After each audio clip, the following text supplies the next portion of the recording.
क्रिस्त हमारा जी उठा, खुशी मनाए, हालेलुया।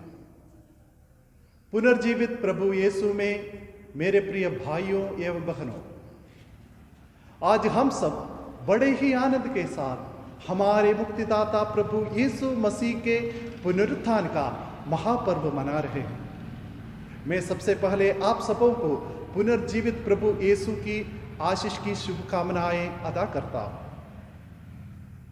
प्रभु यीशु के पुनरुत्थान का पर्व पास्का पर्व से भी जाना जाता है। पास्का पर्व अंग्रेजी शब्द भाषा में ईस्टर नाम से पुकारा जाता है। ईस्टर शब्द का अर्थ है ताजे फूलों का पर्व।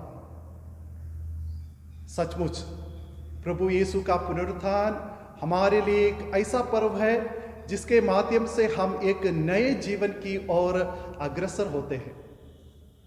इसलिए मेरे प्रिय भाइयों और बहनों, आज के इस महापर्व के दिन प्रभु यीशु के पुनरुत्थान के 3 महत्वपूर्ण पहलुओं पर मनन चिंतन करने के लिए मैं आपका स्वागत करता हूं। सबसे पहले, प्रभु यीशु का पुनरुत्थान हमारे विश्वास का आधार है।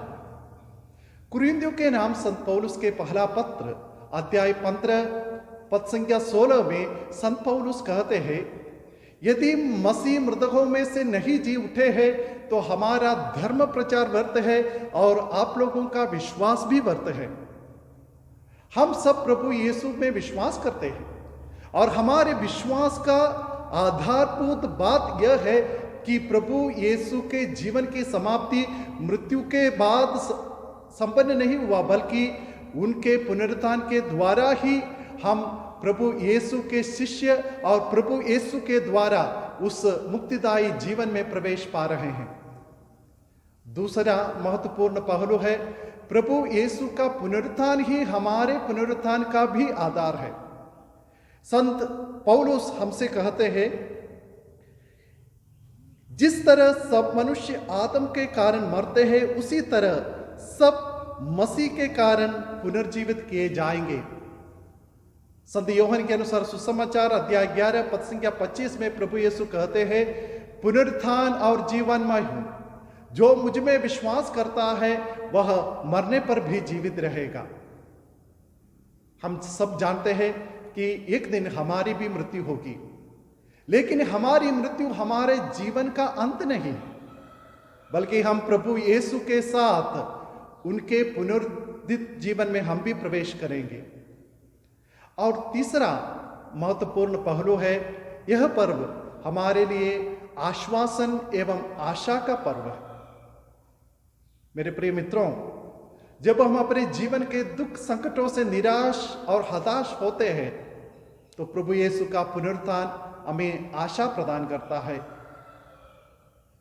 वो आशा यह है कि हमारे जीवन के दुख संकट और क्लेश हमें पुनरुत्थान की ओर ले जाता है। प्रभु यीशु क्रूस पर अपनी मृत्यु को स्वीकार करते हुए अपने पुनरुत्थान की ओर आगे बढ़े। उसी भांति हमारे जीवन में जब हम अपने क्रूस को सहर्ष उठाकर प्रभु यीशु के साथ मरेंगे तो हम निश्चय ही प्रभु यीशु के साथ जीवन भी प्राप्त करेंगे। इसलिए मेरे प्रिय भाई और बहनों, आज के इस दिन हम अपने प्रभु यीशु को हृदय की गहराई से धन्यवाद दें। हमें अपने जीवन की अर्थ को समझाने के लिए, अपने जीवन को सार्थक बनाने के लिए प्रभु ने हमें यह सुंदर अवसर प्रदान किया है। पुनर्जीवित प्रभु की शांति एवं कृपा आप सबों के साथ हो। हम सब प्रभु यीशु की ज्योति बनकर पुनर्जीवित प्रभु यीशु में आनंद बनाते हुए अपने जीवन के द्वारा पाप को छोड़कर एक आदर्श जीवन बिताने के लिए प्रभु से कृपा एवं शक्ति मांगे। आप सबों को प्रभु यीशु की कृपा और आशीष प्राप्त हो। आमीन।